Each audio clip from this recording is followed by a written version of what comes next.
How can someone boost the value of their course to sell it at a higher price? Well, that's a great question, of course. So We always have a think. lot of great questions submitted by our community. They're very smart and clever, and they want to know what actually works. So, Right. I think the way to look at that, like if I want to sell my product for more, is always think about how you can get your customers results. So anything you can add that will help them achieve what they want is what they're trying, the problem you're solving, the goal you're helping them reach, anything that helps them actually do it and get it done and get those results is going to be able to increase the value, because then they obviously will see the value because they accomplished it. They'll also they'll share their results, bring other people to you.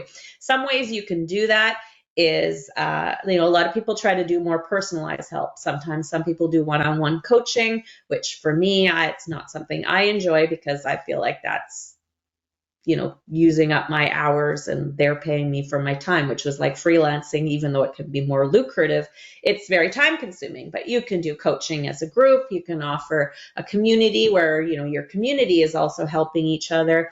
And of course, always printables. Printables are the perfect thing, worksheets, planners, journals, checklists, all those great things that they are action oriented and help people, go from the beginning to end and achieve what they wanted to achieve. So when you add those kind of elements, that can certainly increase the value of your product in your okay. customer's eye.